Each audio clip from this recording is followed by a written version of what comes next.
Okay, it's 1 o'clock, and so we don't have very much time for these lectures on topics such as the Divine Comedy of Dante, the last lecture you have in this course.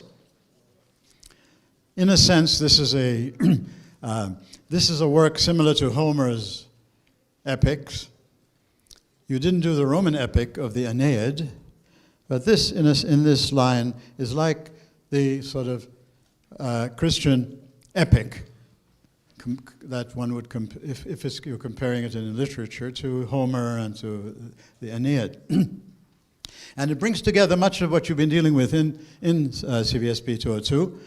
And so it's a very good work to end with, but you do need time for it because it's a work in 3 parts. He called it La Commedia, and not comedy meaning something funny, but commedia meant the story. And it's basically the story of human life as he presents it in his symbolic way. And therefore on the fly sheets, the last 2 pages are some of the slides that I thought might be worth printing out for you. The whole lecture is on the web. But in the source texts at the end, the first one is the journey of life, which he writes in another work of his, the Convivio. I chose that one because this is one way of understanding this work. All right, what's the meaning of life? Socrates said philosophy should, not be just losing its time only on cosmology, but should seek what is the good life. All right, what's the meaning of life? What is the good life? Okay, you've been having this exposed to you all through this particular semester in the Apollonic way of trying to live according to those 2 great ideals of seeking always to seek the truth in whatever you're doing and whatever you're getting, the more you're knowing, use it more for humanity. Balance, meaning here not just your own balance, but the balance of your existence in a polis. So living in that kind of a way, trying to do your best and trying to get, ready to suffer because nothing good comes without suffering. And you have the Prometheus and the Oedipus images for tragedy, and you have the Socrates image for Plato's philosopher, and for Socrates coming down into the cave, back, sacrificing his life with the knowledge he has, not just running away with the knowledge he has. So these basic ideas that have flowed through this course, and you can disagree with them, of course, but you're being introduced to people who have, in various cultures, thought that that's what life is all about. The good life is the more you seek excellence in seeking truth, not power, and seeking with whatever truth you have to do the best for everybody, yourself and society, not just yourself, not just for society. Nobody can do that. We're all part of society. So the balanced love was the one there. So in this one, you have basically now coming together the best of what Europe had received from the Greco-Roman tradition and the best that they had received from the Abrahamic monotheistic tradition, coming together into this great epic, this Christian epic of what life is all about, because that's what those epics were always about. Homer's epic was to try to tell you in the way he was trying to tell it to you, and then it was developed in the Greco-Roman world, but what's the meaning of life, in its basic aspects. Similarly, Virgil had tried to do this for the Romans with his Aeneid. And so in this comedy, in the comedy, by the way, meant simply the story of human life. Dante is the author, Dante is the main figure, and as we move along with Dante, he's the everyman. He's you and me, all right? His character, so always distinguish the author from the character. You will see what this great author, this great poet, this philosopher poet, really, is telling us about the journey of human life. And what is the journey of human life? Well, it is, to keep it within this course, it is the bringing together. By the way, this is just a publicity stunt. I love horse riding, but I didn't realize I could ride a cow. I wanted to share that with you this year. But please forgive me that it's still here, all right? And something else, forget about that. We are now, in this 202 world with some of these figures, hopefully, whom you might recognize, and we've done up to now. But now we're in Florence of the the late Middle Ages, really, and sort of it's hard to distinguish, in the 13th and 14th century, late Middle Ages, early Renaissance. These are just things to help us to put things into epochs where we can see some similar things and trace development and trace how things are going. So this is where we are. But Florence was a great center of practically everything, art and philosophy and thought and politics, and they had an empire. They had something of an empire. They were capitalistic as well, and they were colonialists. Well, anyway, but basically, Florence was a great center of learning and political activity, and this is where our friend Dante was. Up to the midway of his life, as he starts off the great work with the Inferno, midway through the journey of life, that's the first words of the whole poem, he was fully engaged in all the philosophical and ideological and political fields of the day at its highest level. He was exiled because he was on the wrong side of one of the parties at one point, and the whole life there is a very interesting one. But he starts to write this thing about much later on in his life, when he's come to a more mature understanding of what his own life is, and he's claiming to present to us what is the meaning of life, what is the journey of human life, generally speaking. And he's bringing together two characters, really. Dante, Virgil is the author of the Aeneid, so he brings together Virgil. And so Virgil, as a main character, he's the guide. In the journey of life, Virgil is your guide. Virgil represents reason, and everything that reason has produced and can produce. That's the symbol of Virgil, right? Beatrice represents faith, and faith meaning Abraham, not faith in some silly way that you might be thinking of. It means the person who's experienced God, and the only rational way to respond, and the only human way to respond, is the way an Abraham comes to symbolize. That's true faith. It's not just a leap in the blind. It's all a matter of truly experiencing this God and then responding to this God. Otherwise, you're not talking about the world of Abrahamic faith. There are many other worlds. They may be better. But the world of Abrahamic faith is predicated upon this claim. This God reveals himself to every single human being in some way, but reveals himself to in history to certain groups so that they can present the whole thing there, and then they do it or they don't do it, they fail or they don't do it. But she represents the positive aspect of Abrahamic faith and all the good things that have come from Abrahamic faith. So you have Dante, you have Beatrice representing all the good things that you can get from faith, and Virgil, all the good things you can get from the worlds of non-Abrahamic monotheism, where the divine is understood differently, where there are different paths, etc. So, who is Dante? Dante is this figure in the 13th century and the 14th century in Europe, in Florence, fully engaged in all the political, intellectual, artistic, and political activities of the day, who has a conversion.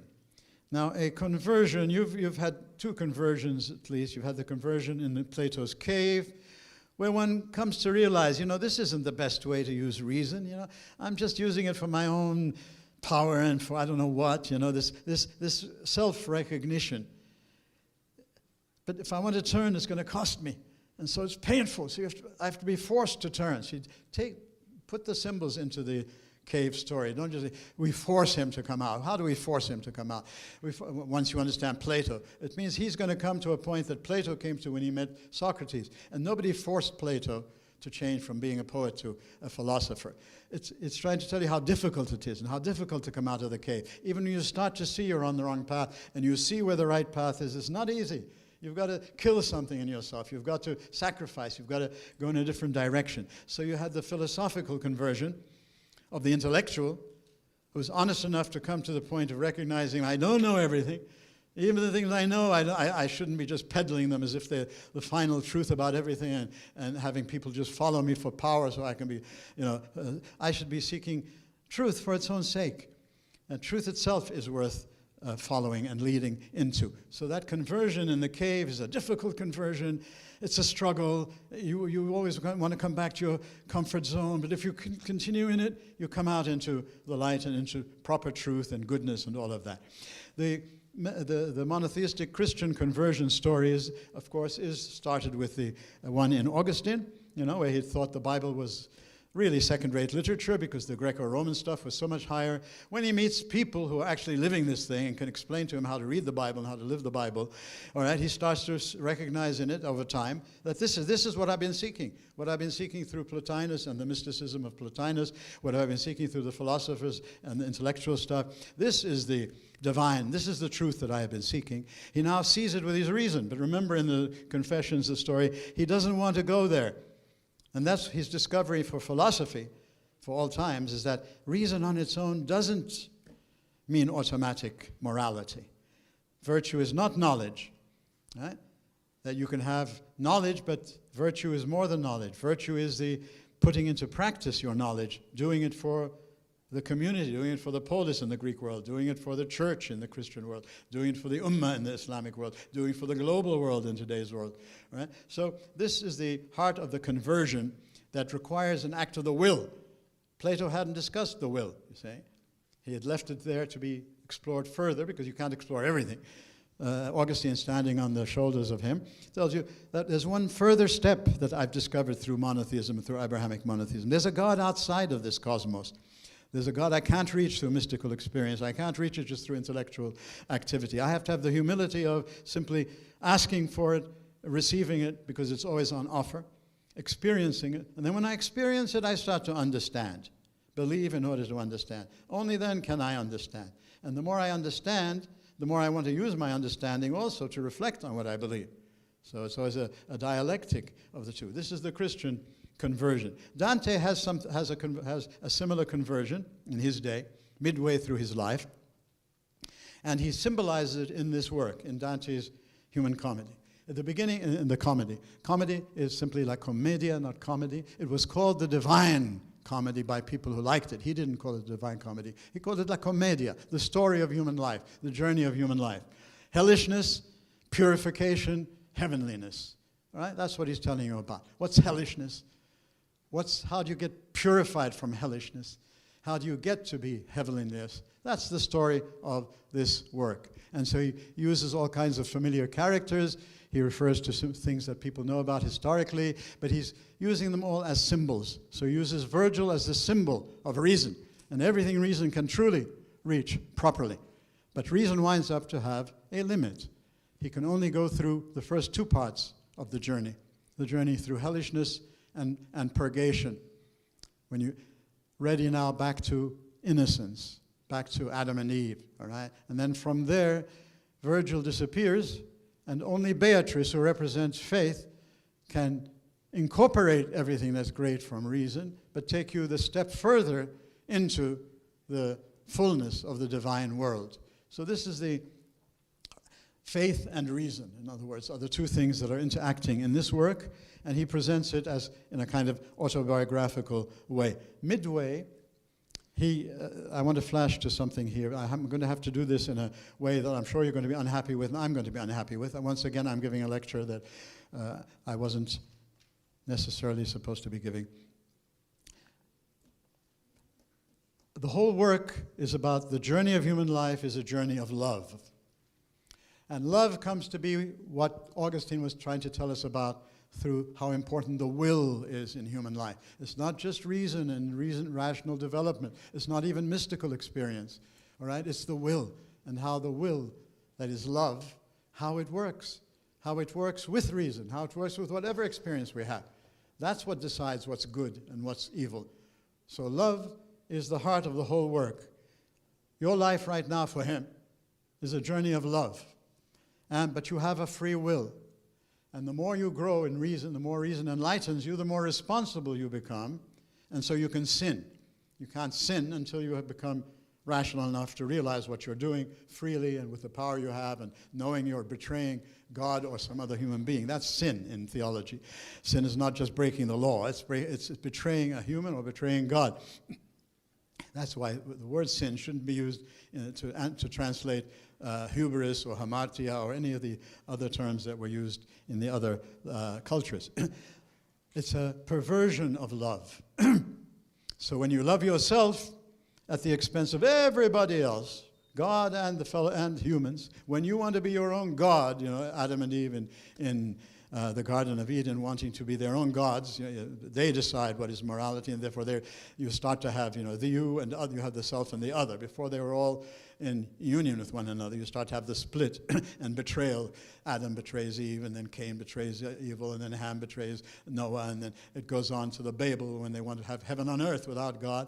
All right, and then you have Abraham. Abraham starts to represent what an Augustine and what now an Aquinas and a Dante, because they're both into this, are trying to say what was being said in all of that literature, what was trying to be communicated to the human being. That life is all about love. If you love properly, you're in a heavenly world. If you love improperly, you're in a hellish world. All right? That's the bottom line. You're loving all the time. When you're loving just instinctively, nobody's going to blame you. But your love grows, and it becomes, reason starts to influence your love. And reason starts to give you, hierarchy. This is good, that's evil. This is constructive, this is destructive. It starts to give you this. The more your reason comes in there, the more your responsible comes in. The more your will can truly sin. So when you love yourself rather than loving in the balanced way of loving, see how you love yourself? Well, love every human being the same way you love yourself. That's how you should be living in a society. It's not that abstract or difficult. You know how you're loving yourself. Well, apply it when you're loving others. You forgive yourself. You excuse yourself. You take care of yourself. Well, apply that to others. And, of course, in a monotheistic world, at least say thank you to the God who created you and who's around you and with you and in you. And, relate to that God. Love that God. So when the three loves are balanced, you get the proper, authentic love. How do you get to that? Well, you have to struggle. You have to fight. You have the jihad. You have the higher jihad in Islam. You have the spiritual struggle in Christianity. You have to struggle.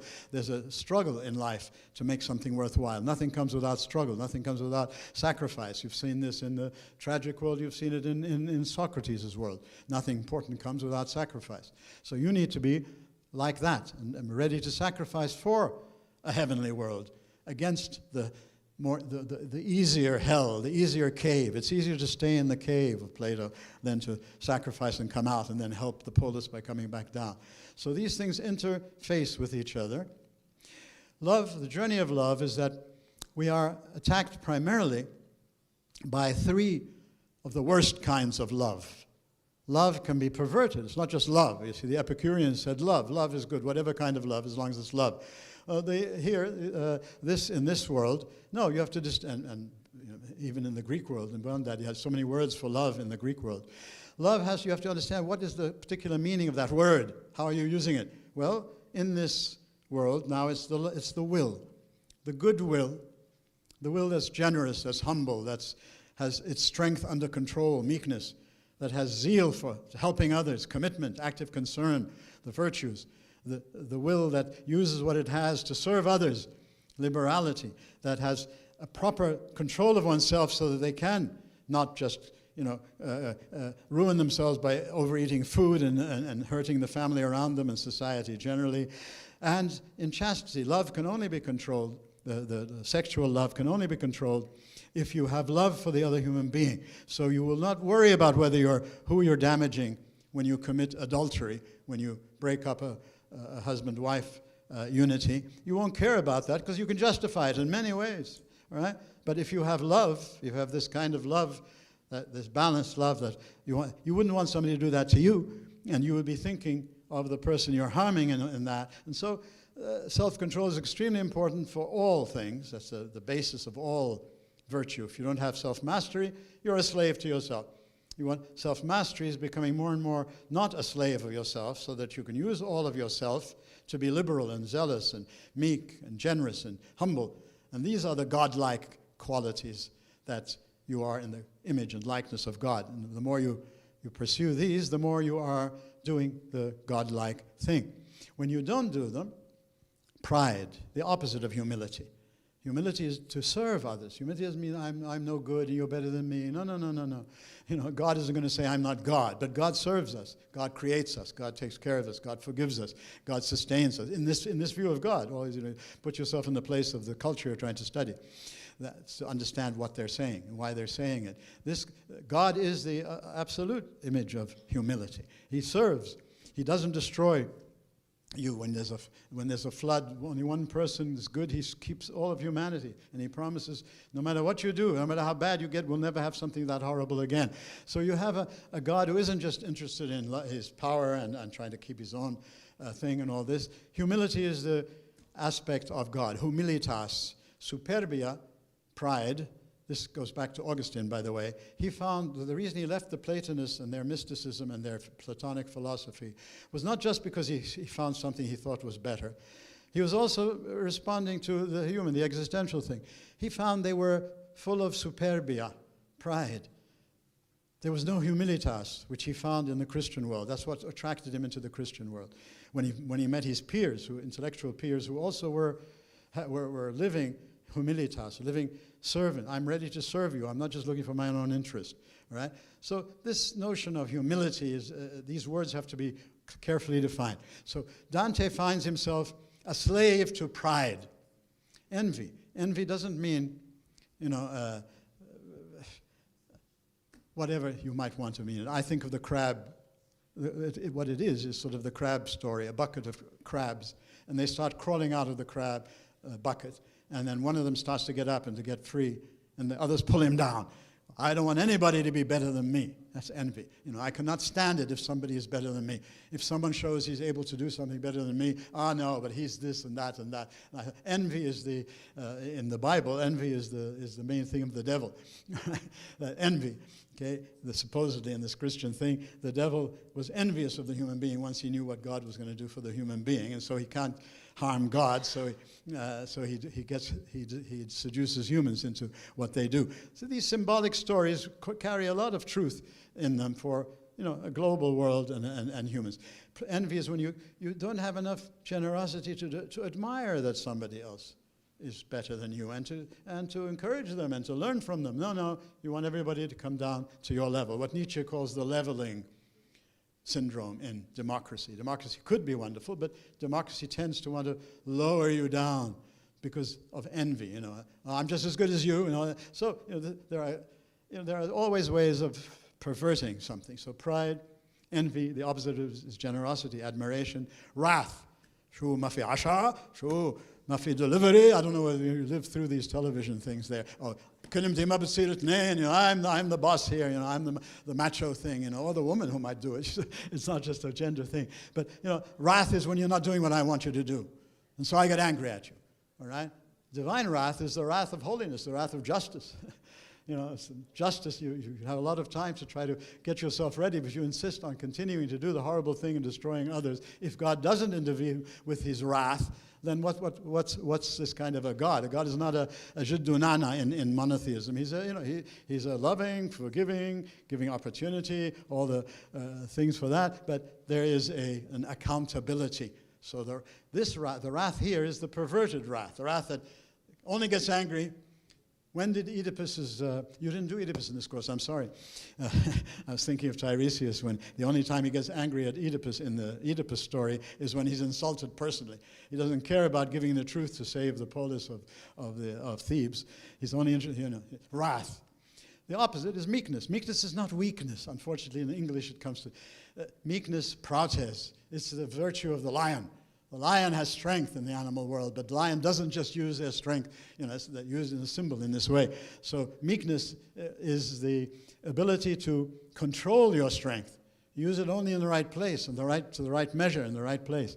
These three characteristics, if you like, these heavenly virtues, are the opposite of the other three. So love can go in the right direction, it can go in the wrong direction. Your will can love, because the essence of will is love, if you remember Augustine. You can love in the right direction, right proportion, right time, right thing, the balanced way, in the Greek understanding of balanced, or you can love in the imbalanced way, in the perverted way here of loving yourself, and everybody else is your slaves.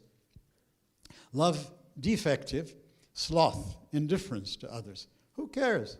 You know, if it's happening in another country, why should I worry about it? If it's happening to another religion, why should I worry about it? If it's happening to, another thing, I don't care, Instead of, you might not be able to do anything about it, but this sort of indifference. I'm only interested, my love is only for what I have. When you get to Freud, that's how he defines love, by the way, and he attacks Christian love by saying, I have only a certain amount of love, and I'm only going to give that amount of love only to those that I love. All right, you can decide what you think about that when you reach Freud. But coming into my mind immediately was that point, that this is the sloth love. The sloth love is when you don't care about anybody other than what affects you. All right, and so your love is all directed only into what concerns you. Zeal is the love that flows out of you to everybody else. So you're concerned as much as you can within your limits, within your thing, but it's the direction of the will that Augustine was talking about. That's now being pictured here. The direction of the will is in the direction of commitment, engagement, active concern for all. God's hesed, God's passionate concern for the human. That's sometimes translated jealousy, because hesed sounds like hasad, but has a totally different meaning. Love excessive.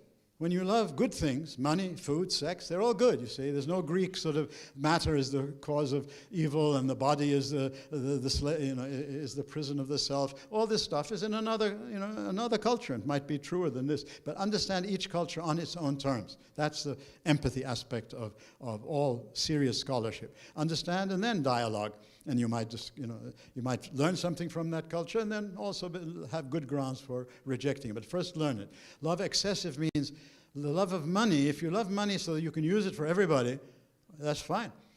That's liberality.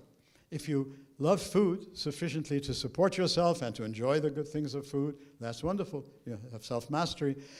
If you don't, you have gluttony. If you love money too much, you have avarice. And lust is not love, all right? Love is... So this form of love, lust, is not self-controlled love of sex. If you don't love sex, we wouldn't have children. If you have, sex is something good that God has created. The body is something good. Matter is something good. They're all good, but you have to use them in how much they deserve to be loved. So the whole story of the journey of life, as he tries to symbolize it through hell, purgatory, and heaven, is the journey of facing up, becoming enlightened, seeing what life's all about, and then doing something about it. That my life is a question of slavery and freedom. I am a slave, whatever I think. I'm at least a little bit of a slave to pride, to envy, to wrath, to sloth, to avarice, to gluttony, to lust. All right? If I don't recognize that, I can't go forwards. Socrates, if you don't recognize your ignorance, you can't reach knowledge. Well, here now, if I don't recognize my bad love, my sin, then I can't get out of it. I can't be free of it. Recognizing it, you start to fight it. Because what you want to reach in yourself is you want to live the full life of virtue. You want to become the human being where chastity, self-control, liberality, zeal, meekness, generosity, humility are becoming more and more a part of you, and the others are becoming less and less of you. So the journey of life is moving from slavery to freedom, and therefore, now you have, coming to the three parts of this great work, hell, purgatory, and heaven. Hell, therefore, is wherever what you're doing is creating an atmosphere of despair, stagnation. There's no really true movement, absolute isolation. Each one is an atom on their own. There's no communication. When you come to the theater of the absurd and Waiting for Godot, you will see, hopefully you'll remember this. But anyway, that whenever you're doing any of these things, all right, you're living and bringing into the world despair, stagnation, absolute isolation. You want to move towards heaven, to bliss, total fulfillment, perfect interdependence, not independence, but perfect interdependence, communion. All right, the unity of many, all right, and the unity of the many with God. That's in a society. Heaven is supposed to be a new society, and hell is supposed to be a new society in this tradition. It's not just a feeling or a state. So what do we have here? And those three things there, sorry, you have that, the heaven's where you want to go. What's purgatory? We don't have time to read even purgatory in this course. So we want to introduce you to the fullness of this work, the Divine Comedy, La Commedia, the journey of life, called the Divine Comedy by the admirers of Dante later. But what is it? This is now life right now. Purgatory is a picture of life right now, recognizing the negative effects of becoming a slave to any of these things: lust, gluttony, avarice, sloth, wrath, envy, pride, all right? And realizing you want the freedom from them, which would lead you into their opposites, all right? The seven on the opposite side. How are you going to get there? Now at least you have the roadmap. You know what's going on. Well, purgatory is life. Purgatory becomes a dogma, meaning something believed to be true only in the Catholic Church in the Christian religion. But it's an item symbolically that fits into all of Abrahamic monotheism and to all of Greek philosophical and tragic things. Once you see the heart of it, the symbolism of it.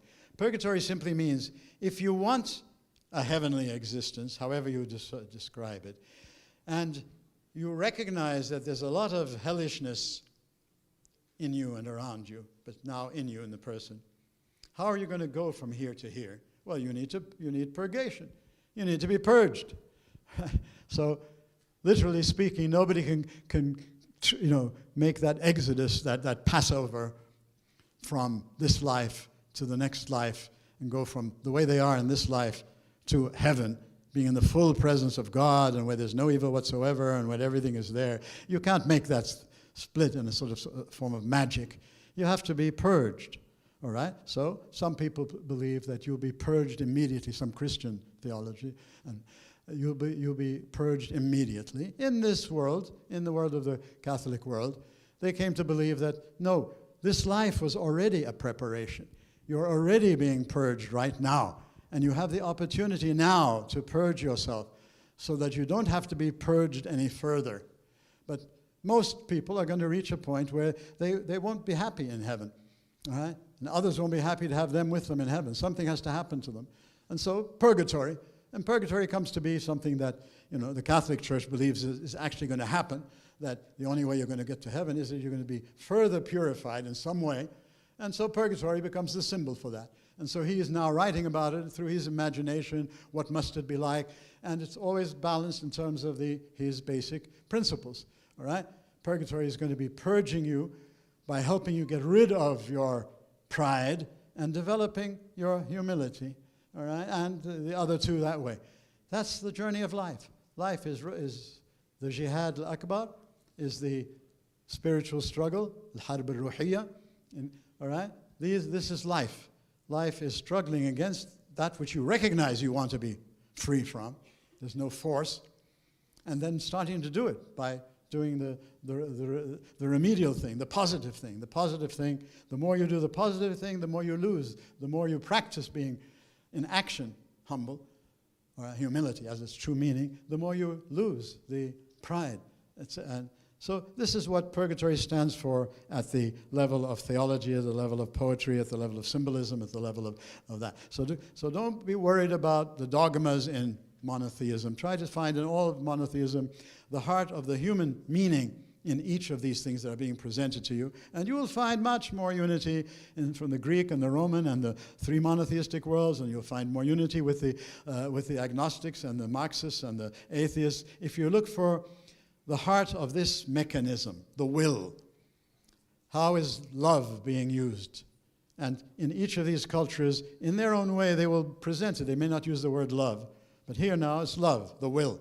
That's the heart of everything. You want to be truly intelligent, you have to be a loving, intelligent person. You have to be truly powerful, you have to be a loving, powerful person. These things are good. People want to be powerful. People want to be intellectual. People want to be the higher things, but they're only meant to be things that you can serve humanity with. The more you get these things, the more you're getting sort of godlike power. All right, but what's the difference between you and God is that God always uses all his power for the goodness of the creation, whereas you are always going to be tempted to use it for your own pride, to make yourself your own God. So purgatory, and that's the book we read from, and the middle chapters, they're called cantos. Cantos 16, 17, and 18 are the main place where you can get something of the basic things that I've put on this fly sheet, and that I'll have some time still to explain to you. That's what the three are then. And basically, if you understand this, he's trying to help us understand our life now. Heaven, hell, and purgatory are a projection, poetically, philosophically, whatever word you wish to use, artistically, of the results, the consequence of what you're doing now. If you see the consequence of what your choice is now, you're more likely to choose to make the right choice. We can't know the future, but we can use our minds to see how, if I do this, that's what's going to come from it. And through experience, I see that that does happen. The more I then have something for my will to do. I'm going to choose the path for heavenliness, or I'm going to stay in my cave of Plato, or I'm going to choose the lust for power thing there. So, what do we have then? We have, what can I do with you here? Love. Eros was the primary form of love that Plato was using in the Symposium and other things. For him, Eros meant that, that aspect of our humanity, our love, whereby we first love instinctive things, appetitive things, material things. But then as we grow and as our reason grows, we seek higher rational things, intelligent things, all right? The forms and beauty itself, not just beauty. It's the attraction to beauty in lesser things coming up to the higher things until you can start to appreciate and participate in beauty itself, the form of beauty. So Eros is that aspect of our own humanity, which we can understand in ourselves. We have that form of attraction, that form of love for things that will, give us more and more satisfaction at an intellectual level, at a mystical level, at a, whatever level we want to call higher. What is claimed now by the monotheists, is the Beatrice people, is that agape, the Greek word chosen by the Christians to put the Christian scriptures forward.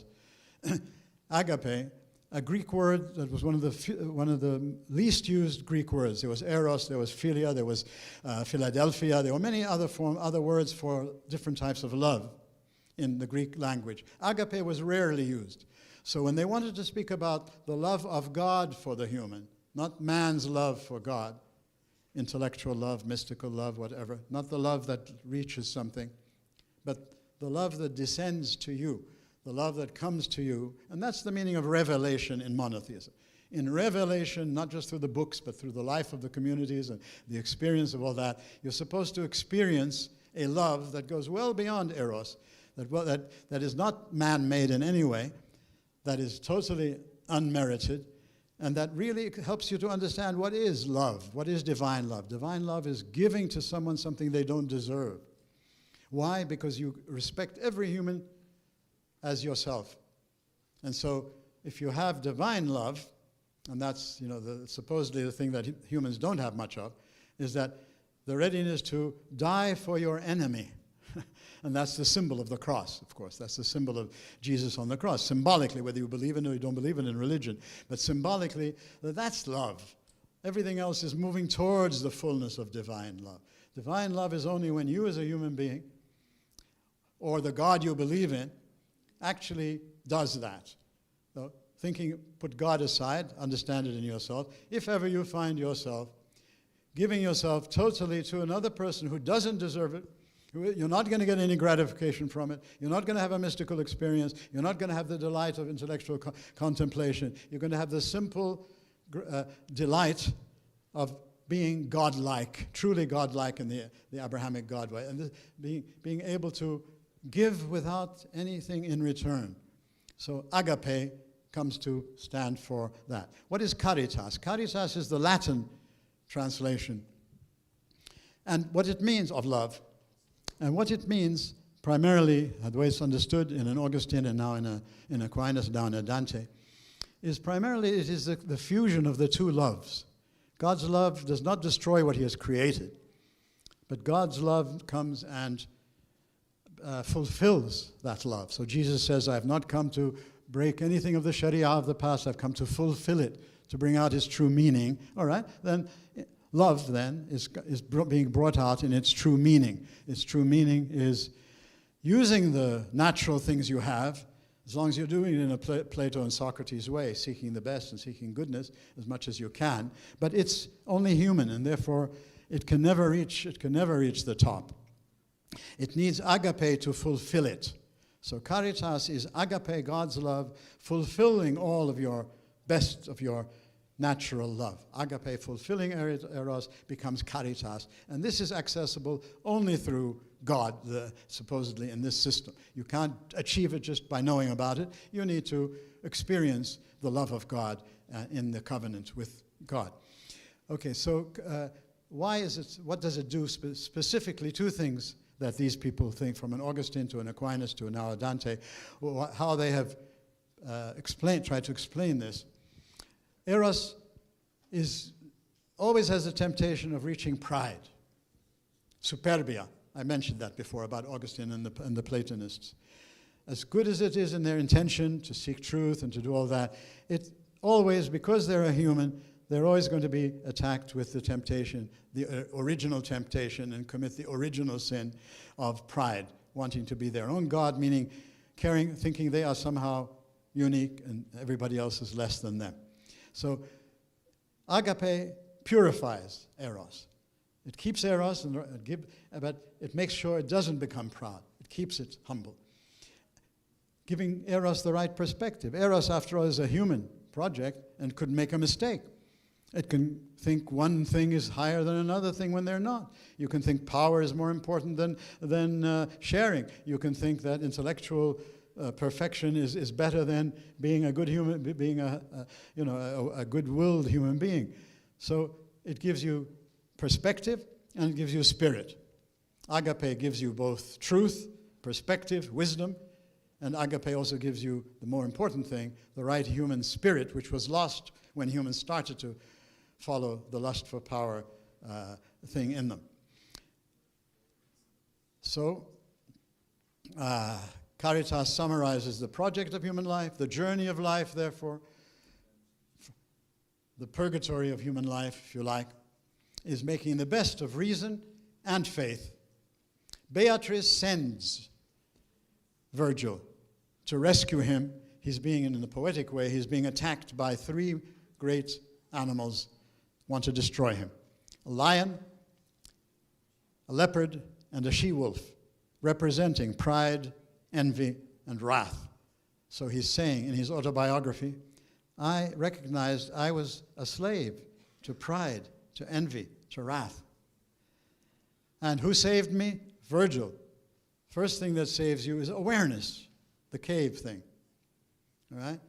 Virgil comes, and so Virgil represents reason.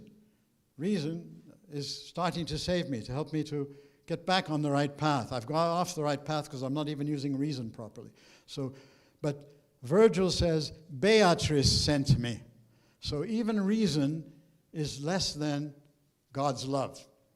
All right? So God's love sent reason, sent Virgil to save me. That's what he's saying, and that's what he's relating in those first chapters of the Inferno. All right? And so Virgil offers to take him on a guided tour of the afterlife. Hell, when you die supposedly in this world, you go to heaven and hell. So he takes him on a tour through hell. So you can say, well, what is hell? So you don't think of it in some stupid or silly ways that the only way you can think of what's hell. Okay, that's the one way of looking at hell. But hell is more about the spirit of the human being, right? Becoming a slave, right? You become a total slave when you finally wind up in if ever you wish to wind up in hell, you're going to wind up supposedly as a total slave. Now you're a partial slave. What is it that enslaves you? These hellish things: pride, envy, wrath, sloth, avarice, gluttony, lust. What is it that frees you from it? And again, this is the Aristotelian element now here, is the good habit formation of developing good virtues through habit. All right? So you seek to do to change the pride into humility, to move towards, each one into the other. So Caritas, in a sense, that one word for love, summarizes the project of our human lives, according to him. We are all lovers. Before we are intellectuals, we are lovers. And when we become intellectuals, we don't stop being lovers. And if we never become an intellectual, we're still a lover. And our love, our will, the way we treat others and the way we treat God and the way we treat ourselves is going to be the measure of whether you're higher or lower as a human being and whether you are in a heavenly situation or a hellish situation. So Caritas comprises the optimal balance of all human capacities, the intellectual, the artistic, the socio-political, all the wonderful things there, but it's a balance with the spirit of faith, hope, and love. So what are faith, hope, and love? Faith represents, Plato taught you all, hopefully, but we didn't do it fully in 202, unfortunately. Socrates said, let's bring philosophy down to the world here. What's the good life? Cosmology is fine. And people who benefit from that have developed that cosmology really is not the heart of what philosophy should be all about. And that's what existential and phenomenological philosophies in the 20th century and many others before were trying to say. Cosmology is wonderful, but cosmology is going to tell you about the good life. All the science you have and all the cosmological knowledge is not going to tell you about the good life. It'll help you. It'll help you to clarify what it is. But the good life has to be lived. The will. What you do with your will is the data of knowledge and wisdom in Socratic philosophy. And Augustine takes it up, and existential philosophy takes it up, and Pascal took it up before him. And it's not something dead in Dostoevsky and Nietzsche and all that. But what is life all about? What is human excellence? Okay. What has philosophy, what has Virgil brought us? Goodness is these four things, the four cardinal virtues. Self-mastery, don't be a slave to yourself. The less you're a slave to yourself, the more you can act with freedom and seek virtue freely. Courage is not just to show off how great you are. Be courage for courage's sake. No, you want to be courageous so you can help others. You want to be courageous so you can do good with your courage. Wisdom is not so you can become the intellectual and, like Aristotle, believe only the rational soul of the human being is going to survive, because who would want the others to survive?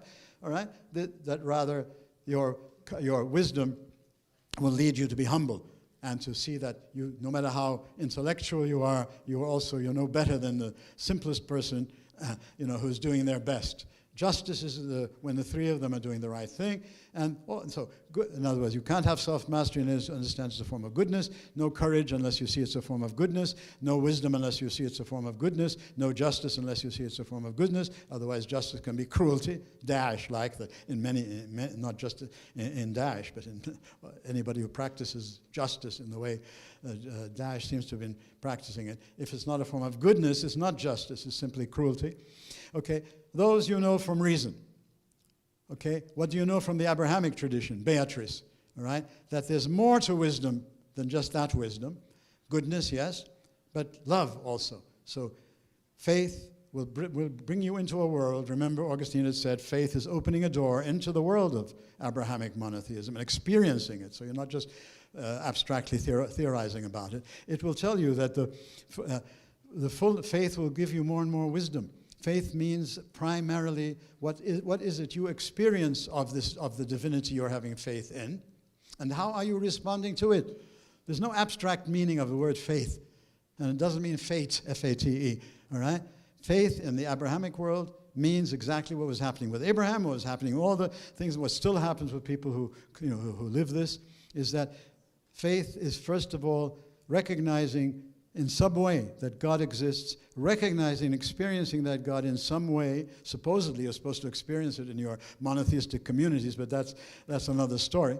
But whatever your experience of this monotheistic God, respond in the best way. When you don't respond in the best way, you're unfaithful. All right? That doesn't mean you have this faith or this belief or that belief. Faith is the human response to something you have experienced that calls out of you a faithful response, a grateful response. In doing that, you start to discover more things. Believe in order to understand. Remember Augustine's thing? The more you start to believe, the more you live into this, the more you try to live it honestly and properly and the best way, the more you start to experience the fullness, this divinity. And the more you understand it, the more you can use reason to think about it even more. No, believe in order to understand, understand in order to believe. It's the dynamic of the two together that Augustine had tried to present as a description of his own experience with why he... hope is something, is the rational deduction of what you're experiencing in faith. It's not optimism. This is happening now, and on the basis of this, I can project the future. Okay? I've experienced this God. Now I can hope that this God is never going to just get me to kill my father, marry my mother like in tragedy, or have me discriminate against another human being just because of sex or intellect or gender or whatever we do with each other. Okay? That's hope is no. I can have, it's not optimism. I can deduce from my experience of faith that I can, the future is not fearful. All right? I don't have to be afraid of the future. The future is going to be exactly like what I'm now experiencing, the basic aspects in faith. It has a morality, it has a rationality, it has an experiential item, and there's no reason for me to think the world's going to suddenly change. Hope is projection into the future of what you're experiencing right now in faith. And love, of course, is the motivation for self-control. If you don't have this kind of love, caritas, the balanced love, you'd commit adultery, you'd kill, you'd cheat, you'd steal, you'd do all these things, and you'd find a rationalization for them. All right? The only thing that would cut into that rationalization is the question, is this proper love? Are you really expressing love in what you're doing? And this is the meaning of love, not just love in some of the other ways you might mean it. There's so much more to do for this lecture. I'm so sorry. I wasn't really planning to give it. The person giving it has always given it, begged out of it, and he had a good reason for it. And so my great apologies. I leave it to your teachers and to these fly sheets to gather what you can. And on the web, there is all of this. It's all on the web, so you can go into it and see what's there at least.